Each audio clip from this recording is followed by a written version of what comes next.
चलो रे चलो रे चलो चलो रे चलो रे चलो चलो जहाजपुर। बंधुओं, मनुष्य के जीवन में दो मार्ग होते हैं। देवताओं के जीवन में एक ही मार्ग होता है। दो मार्ग कौन कौन से? ज्ञान मार्ग और भक्ति मार्ग।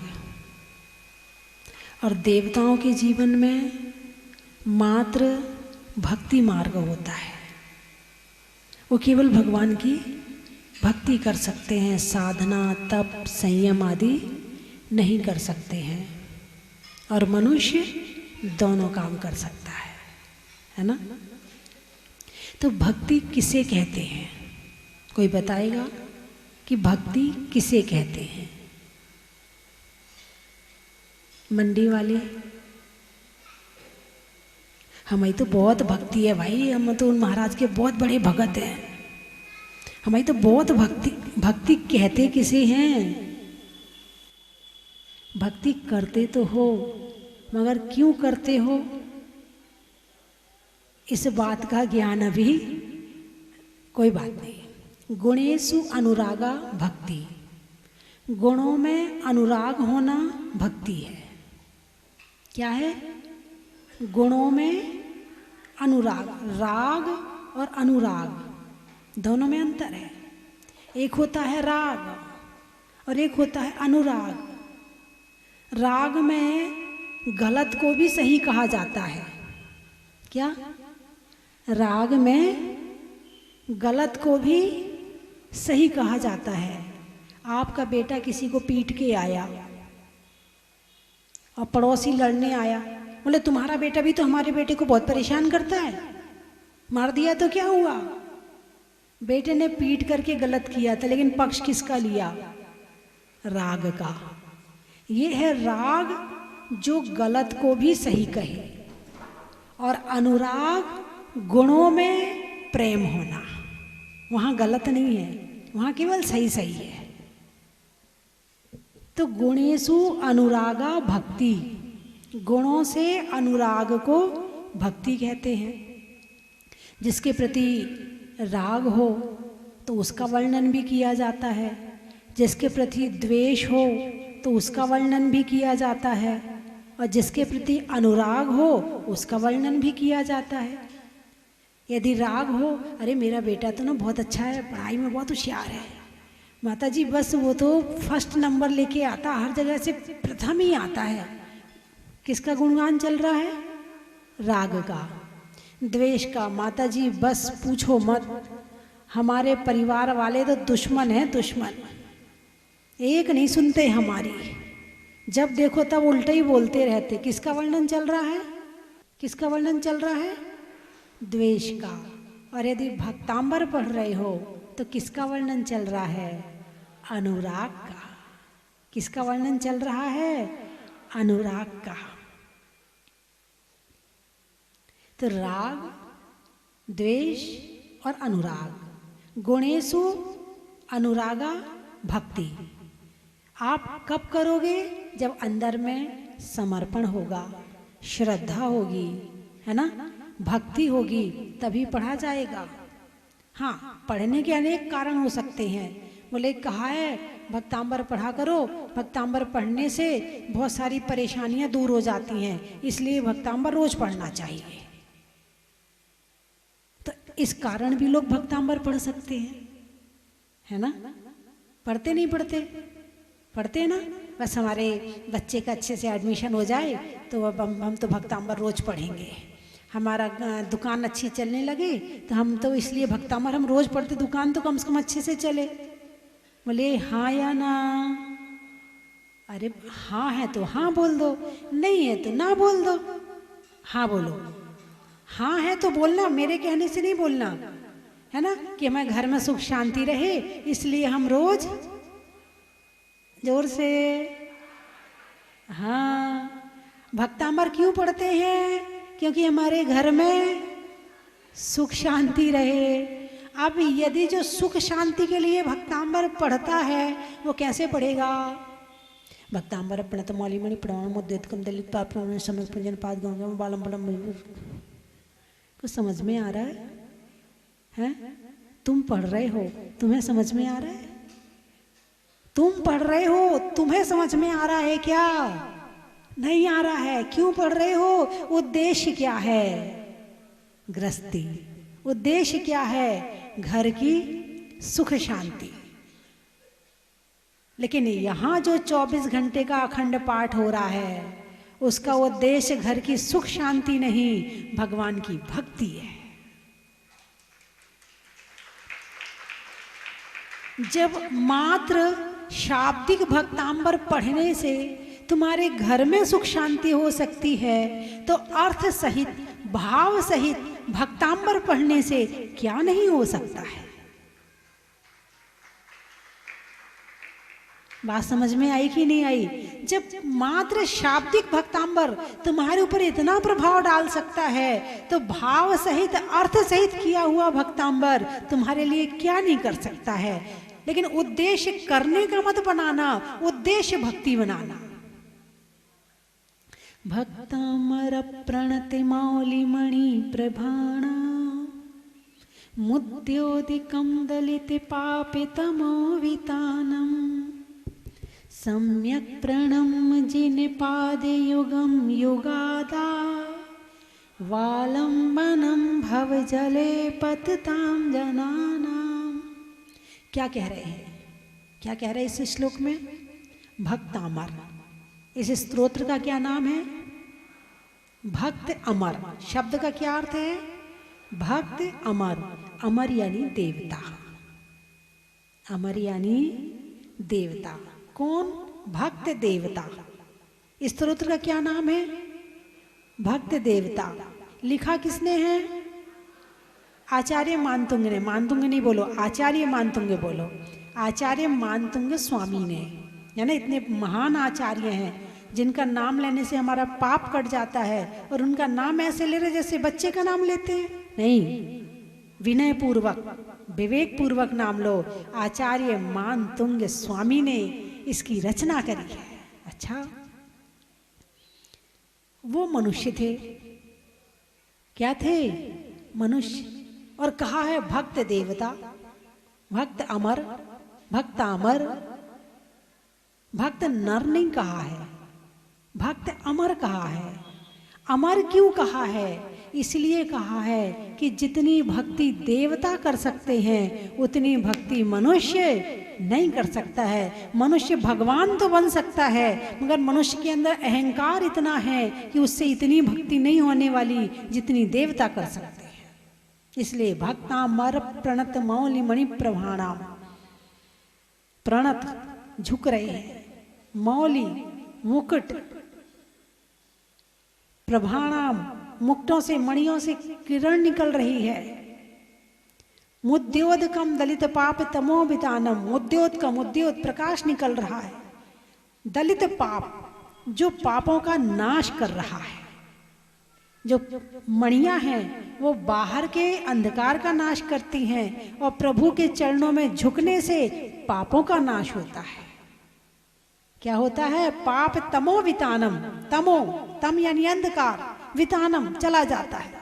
सम्यक प्रणम, में प्रणाम करता हूं। सम्यक, ऐसे नहीं कि ऐसे नमस्कार कर रहा, नहीं, सम्यक, मन से, वचन से, काया से, भाव सहित, श्रद्धा पूर्वक सम्यक प्रणम, प्रणाम करता हूं। जिन पाद, किनको? जिन भगवान के पाद यानी चरण। कितने चरण? युगल। पाद, युगम युगादा, युगल चरणों को। युगादा, जो युग के आदि में हुए हैं। कौन से? पूरे भक्तांबर में कहीं भी भगवान आदिनाथ का नाम नहीं है। कहीं ऋषभदेव नहीं लिखा, कहीं आदिनाथ नहीं लिखा। इशारा दिया है युगम युगादा, जो युग के आदि में हुए हैं। वालम वनम भव जले पतताम जनानाम, जो पतित जनों को आलम्बन देते हैं, संसार सागर में आलम्बन देते हैं। ऐसे आदिनाथ भगवान को इस भक्तांबर में उनकी भक्ति करी गई है ना। षट आवश्यक में सबसे पहले कौन सा आवश्यक है? अरे बोलिए ना, सबसे पहला आवश्यक कौन सा है? देव पूजा। अब आओ साधु के आवश्यक में, पहला आवश्यक कौन सा है? समता। दूसरा आवश्यक कौन सा है? वंदना। और तीसरा आवश्यक कौन सा है? स्तुति। यदि श्रावकों के लिए भक्ति जरूरी है तो साधु भी भक्ति करता है। साधु भी बिना भक्ति के नहीं रहता है। साधु के आवश्यक में भी भक्ति रखी गई है। आपको तो देव पूजा कहा है, फिर गुरु उपासना कह दिया है गुरुओं के लिए, है ना, स्वाध्याय कह दिया है जिनवाणी के लिए, लेकिन यहाँ तो दो दो, वंदना और स्तुति। यदि एक भगवान की भक्ति कर रहे हैं तो स्तुति है, और 24 भगवान की कर रहे हैं तो वंदना है। साधु भी भक्ति करता है। और जो आप भक्तांबर पढ़ते हो वो क्या है? हमारे आचार्य मानतुंग स्वामी के द्वारा की हुई भक्ति ही तो है ना। धारा नगरी में राजा भोज अपने सिंहासन पर बैठे हैं, वैसी चर्चाएं चल रही हैं। सभी जने अपने अपने संतों के विषय में बता रहे, हमारे संत इतने महान हैं, हमारे संत इतने महान हैं। कालिदास ने कह दिया, बोले जैनियों के संत तो बहुत गरीब होते हैं, कुछ नहीं होता उनके पास, बिल्कुल चुपचाप बैठे रहते हैं, मूर्ख होते हैं, मूर्ख। सेठ कवि धनंजय वहीं बैठा हुआ था, बोले नहीं महाराज, हमारे जैन संत बहुत ज्ञानी होते हैं और उनके बराबर का तो कोई दुनिया में ज्ञानी होता नहीं है। बोले बुलाओ तुम्हारे संतों को। बोले वो ऐसे निमंत्रण पर नहीं जाते और ऐसे बुलाने से राज दरबार में नहीं आते हैं। कैसे नहीं आएंगे? मैं राजा हूं और मैं इस देश का राजा हूं, और यहाँ की हर प्रजा का, साधु का, संत का, उनकी जो है वो मेरी आज्ञा मानेगा। कौन नहीं मानेगा मेरी आज्ञा? जो मेरी आज्ञा नहीं मानेगा वो इस देश में नहीं रहेगा। राजा है ना, और राजा है तो भले राजा है। राजा बनना सरल है, मगर आत्मा का ज्ञान होना कठिन है। राजा कितनी बड़ी पोस्ट है, कितने लोगों के ऊपर शासन कर रहा है, लेकिन आत्मा का ज्ञान नहीं है, वीतरागता का ज्ञान नहीं है, परमात्मा का ज्ञान नहीं है। वो नहीं जानता कि परमात्मा क्या होता है, वो नहीं जानता कि आत्मा क्या होती है, वो नहीं जानता कि मोक्ष क्या होता है, वो नहीं जानता कि तत्व क्या होता है। क्या कहा कि राजा बनना सरल है, मगर आत्मा का ज्ञान होना कठिन है। असंख्यात जीव ऐसे हैं, अनंत जीव ऐसे हैं जो मनुष्य पर्याय को धारण करते हैं और बिना आत्मा का ज्ञान किए मर जाते हैं, क्योंकि ये आत्मा का ज्ञान हर जगह नहीं मिलता है। ये जैन धर्म में ही आत्मा की शुद्ध अवस्था का वर्णन किया है। अन्य धर्मों में तो बैकुंठ तक पहुंचाया, बैकुंठ यानी कंठ तक, है ना, लेकिन उसके ऊपर मोक्ष है, वहां तक केवल भगवान महावीर ने ही रास्ता बताया है। बहुत पुण्य चाहिए ये आत्मा का ज्ञान, परमात्मा की भक्ति कोई सामान्य और सहज बात नहीं है। आप यहाँ बैठे हो, आप आत्मा की बात सुन रहे हो, आप भगवान महावीर की वाणी सुन रहे हो, ये कम पुण्य नहीं है। आपने बहुत पुण्य किया था तब कहीं जाके आप यहाँ बैठे हो, वरना कोई ना कोई निमित्त मिल जाता। अरे हम तो नहीं सुनते, हम नहीं सुनते किसी के प्रवचन, हम नहीं सुनते, हम नहीं मानते किसी को, हम नहीं ऐसा करते हैं। ऐसे उल्टे मिथ्यात्व के भाव आ जाते और आप यहाँ आकर नहीं बैठ पाते। राजा भोज ने कहा कि बुलाओ जैन संत को। कवि धनंजय जिन्होंने विशापहार स्तोत्र की रचना करी है, जो आशु कवि थे, जो भगवान की पूजा करते थे तो जिनवाणी उठा के नहीं करते थे, वो जो गाते रहते थे वो पूजा बन जाती थी। ऐसे ऐसे कवि थे वो। तो उन्होंने बहुत कहा कि वो नहीं आएंगे, कैसे नहीं आएंगे। भेज दिया सैनिक को, जाओ जंगल में कोई भी जैन मुनि मिले बुला के लेके आओ। गए, देखा आचार्य मानतुंग स्वामी स्वाध्याय कर रहे हैं। सैनिक ने कहा हमारे राजा की आज्ञा है, आप चलिए दरबार में। कोई जवाब नहीं दिया, क्योंकि जाना नहीं है, इसलिए मौन रहना सबसे अच्छा है। अपना शास्त्र बंद किया और ध्यान में बैठ गए। अब वापस आ गया सैनिक। क्या हुआ? वो कुछ नहीं बोले, वो आंख बंद करके बैठ गए। जाओ, फिर से जाओ और फिर से मेरी आज्ञा सुनाना और लेकर आओ। फिर गया सैनिक। हमारे राजा की आज्ञा है कि आपको चलना पड़ेगा। आंख ही नहीं खोली, ध्यान में बैठ गए। फिर सैनिक लौट गए।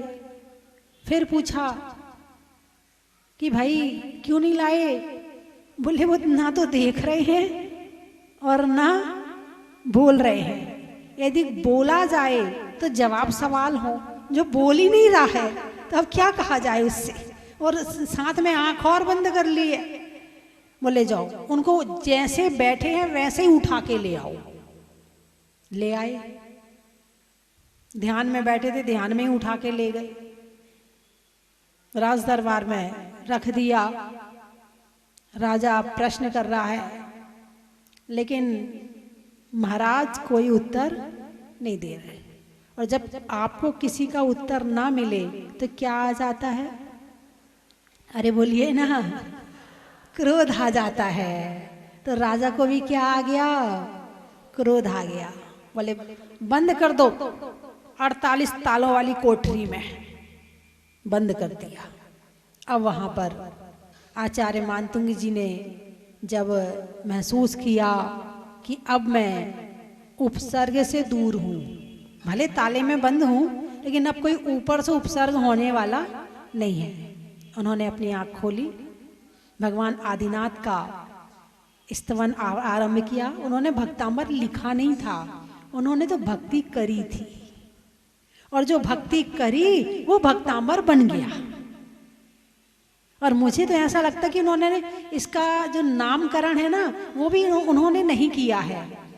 अब स्तोत्र का नाम बोलने के लिए कुछ तो नाम चाहिए ना, तो जो उसका पहला शब्द था वो ही स्तोत्र का नाम बन गया, है ना। भक्तांबर प्रणत मौली मणि प्रभाणम, तो भक्तांबर शब्द पहला है। भाई क्या पढ़ रहे? बोले भक्तांबर पढ़ रहे। अब उन्होंने भक्ति प्रारंभ की।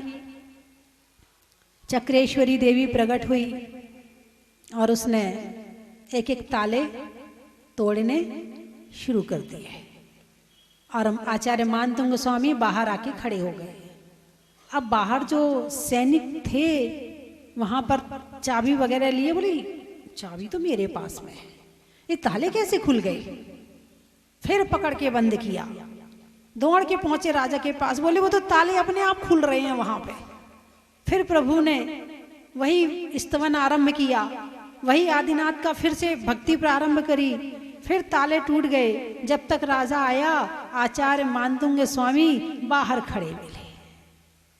अब राजा समझ गया, ज्ञानी तो था ही, भले आत्मा का ज्ञान नहीं था लेकिन अन्य तरह का अनुभवी ज्ञान तो था ही ना उसको। बोले जरूर ये कोई महात्मा है, ये कोई कमजोर चीज नहीं है, ये कोई जबरदस्त शक्तिशाली महापुरुष है। नहीं तो 48 तालों के अंदर से कोई ऐसे ही बाहर निकल जाए? कोई नहीं निकल सकता है। निश्चित ही इनके पास में महान शक्तियां हैं। और राजा ने उनके चरणों में नमस्कार किया, जैन धर्म ग्रहण किया। फिर समझा कि ये धर्म क्या है, आत्मा क्या है, परमात्मा क्या है। क्या भक्ति होती है, क्या वीतरागता होती है, क्या द्रव्य होते हैं, क्या तत्व होते हैं। फिर राजा ने सारी चीजें समझी और इस तरह से वो भक्तांबर आज तक हम पढ़ते चले आ रहे हैं। यानी जेल जाना बुरा है क्या? अरे बोलिए ना, है? स्थान कोई भी बुरा नहीं है, काम अच्छा होना चाहिए। क्या? स्थान कोई बुरा नहीं है। गांधी जी को भी जेल में बंद किया। गांधी जी बोले बस बहुत अच्छा हो गया। भाई क्यों अच्छा हो गया? बोले बाहर रहता हूं तो लिख नहीं पाता हूं, पढ़ नहीं पाता हूं, अब यहाँ जेल में हूं तो फ्री हूं, कोई काम नहीं है मेरे पास में, 2 किताबें लिख दी जेल में बैठ के, है ना। इंसान क्या है, शरीर से जीता है, इसलिए परेशान हो जाता है। यदि इससे जिए ना तो परेशान ना हो। कषायों से जीता है, क्रोध में जीता है, मान सम्मान है, मायाचारी लोभ में जीता है, इसलिए परेशान हो जाता है। यदि त्याग के भावों में जिए, सहज भावों में जिए, शुद्ध भावों में जिए, शुभ भावों में जिए, तो कहीं बैठा हो आनंद मनाएगा। उसका हर क्षण उत्सव बन जाएगा, उसका हर पल महोत्सव बन जाएगा और हर जगह उसे आनंद आएगा। चाहे जेल हो, चाहे मंदिर हो, चाहे दुकान हो, चाहे घर हो। हमारे गुरुजी कहते थे, खाओ पियो मस्त रहो, धर्म करो व्यस्त रहो। क्या कहते थे? आप भी इसको याद कर लो। खाओ पियो मस्त रहो, धर्म करो व्यस्त रहो। टेंशन किसको होती है? जो फुर्सत में रहता है, जो खाली बैठा रहता है, टेंशन उसे होती है। और जो व्यस्त रहता है उसे टेंशन करने की फुर्सत नहीं है। और बीमार कौन होता है? जो फुर्सत में रहता है। भाई बीमारी, भाई कोई भी चीज को पालना पोसना है तो उसके लिए टाइम तो चाहिए ना। अब बीमारी हुई है तो उसकी चिंता करना, उसको ये करना, उसको वो करना, किसके पास आया है? जिसको जो फुर्सत होगा वो ही करेगा। अब बिजी लोग तो अपने काम में लगे रहते हैं, उनके पास टाइम ही नहीं है। और चिंता करेंगे तो फिर बीमारियां आएंगी। कहाँ से बीमारियां आती हैं? चिंता करने से होता है पाप कर्म का बंध। क्या? टेंशन करने से क्या होता है? पुण्य का बंध कि पाप का बंध? पाप का बंध। और जो पाप का बंध होगा तो उसका उदय भी फिर कभी बीमारी के रूप में आता है, कभी किसी रूप में आता है, कभी किसी रूप में आता है। इसीलिए हर पल को सार्थक करो, हर पल को बिजी रहो, बिजी रहो। यदि एक मोहल्ले में दो पांच मकान जैनियों के हैं तो दोपहर में जब महिलाएं फ्री होती हैं तो हो जाओ इकट्ठी और करो बैठ के स्वाध्याय, है ना। कभी पाठ कर लो, कभी स्वाध्याय कर लो, लेकिन नहीं, अपना मोबाइल, लगे पड़े मोबाइल में। फेस क्या हुआ, क्यों हंसने लगे? आगे तो मैंने कुछ बोले नहीं, मैंने तो चेहरा बोला बस। बस सबकी शक्ल देखते रहते, उंगली चलाते रहते, सबकी शक्ल जूम कर करके देखते रहते। गले में क्या पहना है, कान में क्या पहना है, चुन्नी कौन सी है, सूट कौन सा है, बस वही देखते रहते हो। फिर टेंशन की, अब पाप करोगे तो फिर उदय भी वही आएगा, है ना। तो इसलिए जैसे ही फ्री हो, क्योंकि पंचम काल है, पाप का काल है, अकेले बैठोगे तो मन पाप में ही जाएगा, ये ध्यान रखना। अकेले एकांत मिलते ही आप अपने विचारों को पकड़ लेना, आप अपने भावों को पकड़ लेना। एकांत होते ही पाप में जाते हो। बहुत कम ऐसे होते हैं कि एकांत मिलते ही ध्यान में जाते हैं, एकांत मिलते ही स्वाध्याय करते हैं, एकांत मिलते ही जाप करते हैं, एकांत मिलते ही भक्ति करते हैं। ऐसे बहुत कम होते हैं। अक्सर लोग एकांत मिलते ही पाप में ही जाते हैं, इसलिए एकांत से बचो। अब घर में आजकल क्या होता है, बहू ने अपना काम निपटाया, क्या हुआ? मैंने कुछ कहा ही नहीं अभी। और चली गई अपने कमरे में। अब लगी अपनी कभी मम्मी के साथ, कभी पापा के साथ, कभी बहन के साथ। उनसे छूटी तो अपनी लग गई अपनी वही फेस है। अकेले हुए और पाप हुआ। अब सास बेचारी सोचती है थोड़ी देर मेरे पास आके बैठ जाए तो मुझे भी अच्छा लगे, है ना। अब सास बहू दोनों बैठ जाए तो बहू सास को स्वाध्याय सुना दे। क्या करे? स्वाध्याय सुना दे। अम्मा जी आलोचना पाठ सुनाऊं, अम्मा जी भक्तांबर सुनाऊं, तो सास का भी भला और तुम्हारा भी भला। और दोनों अकेले अकेले बैठे तो वो मन में कुड़कुड़ कुड़कुड़ कुड़कुड़ कुड़ लगी है तो उसका पाप का बंद हो रहा है। तुम कमरे में गए तो तुम्हारा पाप का बंद हो रहा है। बोलिए हाँ या ना? और कम से कम दोनों साथ में बैठ जाओगे, बुरा तो नहीं करोगे। दोनों साथ में रहोगे, अच्छा ही होगा ना, शुभ शुभ होगा ना। बूढ़ों से प्रेम करना, क्योंकि एक दिन कभी तुम्हारा बुढ़ापा भी आएगा। और उनको देख देख के ये सीखना कि ये जो बुढ़ापे में कर रही हैं, मुझे वो काम नहीं करना है जो आपको गलत लगता है। और उनको समझाना, धर्म से समझाना, अहंकार रूप में नहीं समझाना, धर्म रूप में समझाना। तो ये जीवन बहुत कीमती है। और कम से कम ज़्यादा उपवास नहीं कर पा रहे हैं, ज़्यादा त्याग नहीं कर पा रहे हैं, ज़्यादा साधु संतों की सेवा नहीं कर पा रहे हैं, ज़्यादा आप चौका नहीं लगा पा रहे हैं, तो जो तुम्हारे घर में ही है ना उनको ही संभाल लो। बोलिए हाँ या ना?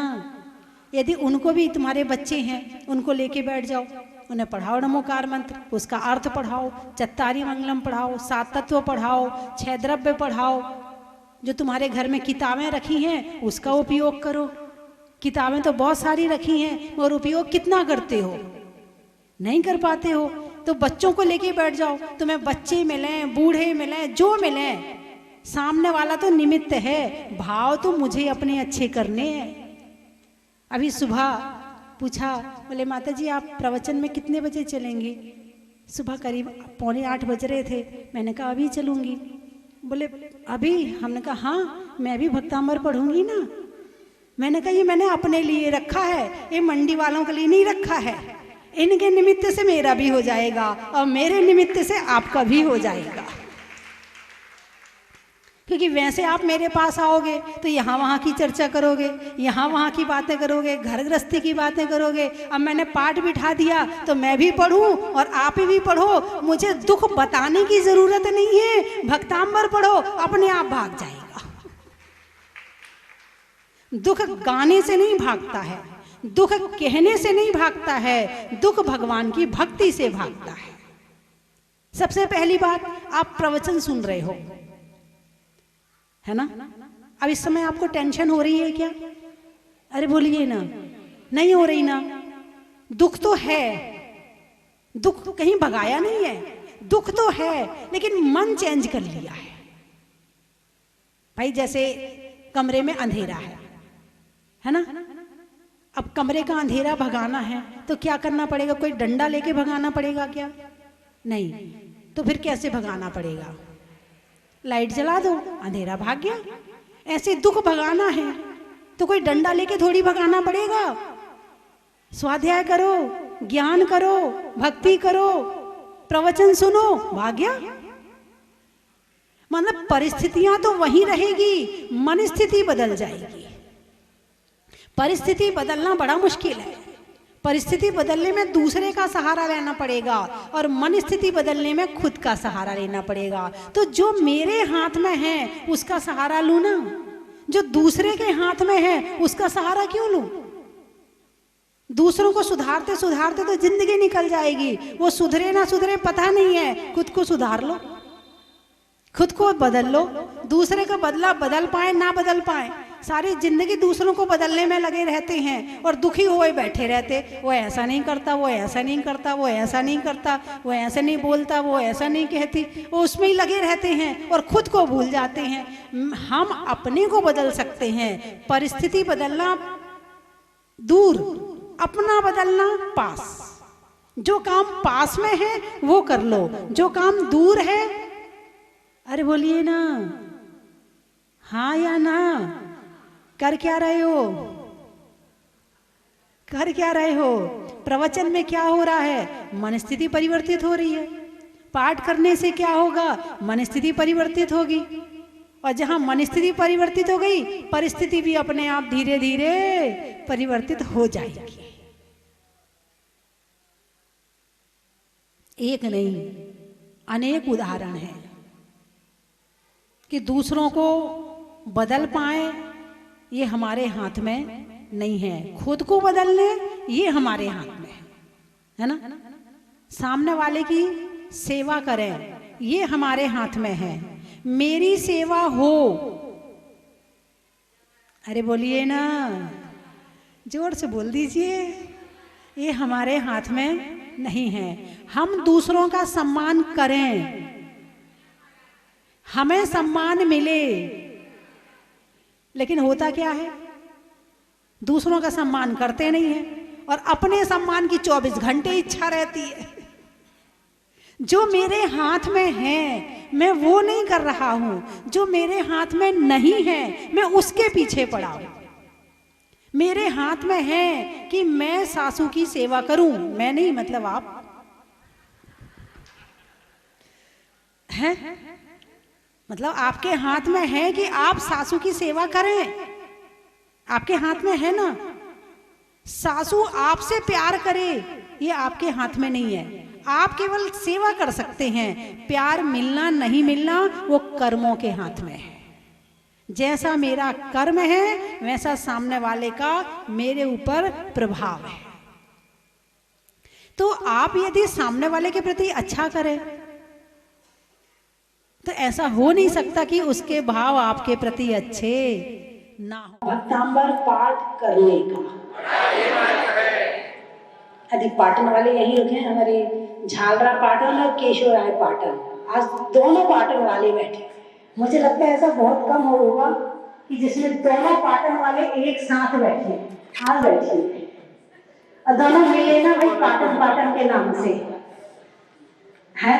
साड़ियों में साटन का, खिड़की में कॉटन का, और आने वाले में झालरा केशव राय पाटन का। स्वर्ग में अमर का, ढुराने में चमर का, और पाठों में भक्तामर का। बीज में बोने का, कमरे में कोने का, और मंडी की महिलाओं का आज दोपहर में नहीं सोने का। भाई तो बाहर हैं तो वैसे नहीं सोएंगी आज, और सबके फोन का मैसेज डाल देना आज महिला मंडल में कि आज माता जी ने दोपहर में नहीं सोने का नियम दिया है। ये मैसेज पूरे मंडी में चल जाना चाहिए। हाँ, मंडल का, और बैठने में लेने में मंडल का। बोले 24 भगवान की। ये सौभाग्य हमारा है, कैसा अद्भुत परम, ये सौभाग्य हमारा है। मुनि सुव्रत जीविरा सत्य भूषण मती माता जी केशवराय पाटन की तरफ विहार करने हेतु समस्त कमेटी की तरफ से अर्घ्य अनर्घ्य प्राप्ति अर्घ्यम निरूपामिति।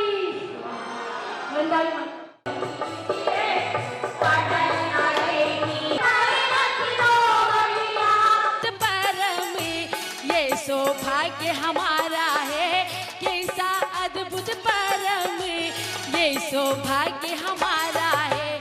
मुनि सुव्रत मौका मिला, यह मेरी जन्मस्थली भी है, और यहाँ आके ऐसा लगता है कि मैं वापस से मेरे गांव में आ गया हूँ, और मैं बार बार यहाँ आने का मन करता है। और अब तो लगभग हर महीने यहाँ आते हैं, और यहाँ के जो परम शांति का अनुभव होता है वो अवर्णनीय है। और माता जी के सानिध्य में यहाँ जो हमें यह लाभ मिल रहा है ये अद्वितीय है। मैं ऐसा मानता हूँ कि जो भी जैन परिवार हैं उन्हें एक बार यहाँ अवश्य आना चाहिए, और यहाँ आके धर्म लाभ लेना चाहिए। धर्म लाभ भी होगा, और यहाँ आने पर जो परम शांति प्राप्त होगी वो जीवन में बहुत ही सुखदायी होगी। सभी लोग जो आज यहाँ पधारे हैं उनके लिए तो साधुवाद है ही है, और जो आने वाले हैं उनके लिए भी बहुत बहुत मंगल कामनाएं।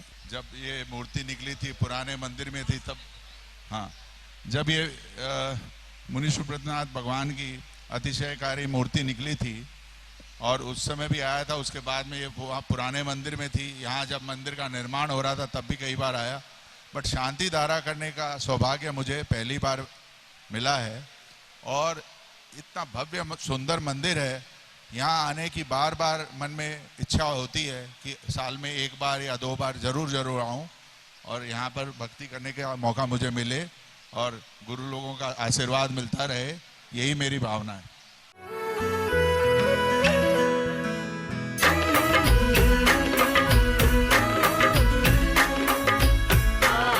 कंचन की थाल को सजाओ रे आज, रत्नों की थाल को भर लाओ रे आज। आओ आओ करे रे गुणगान आरती भगवन की, आओ आओ करे गुणगान आरती भगवन की। आओ आओ करे रे गुणगान आरती भगवन की।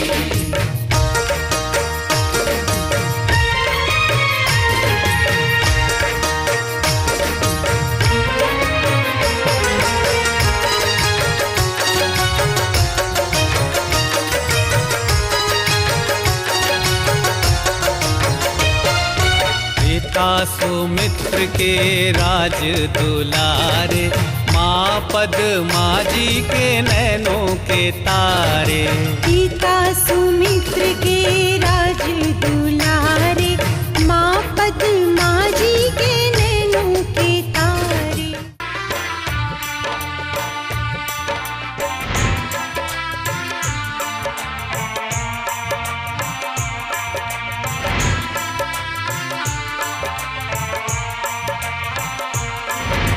चलो रे चलो रे चलो चलो रे चलो रे चलो चलो जहां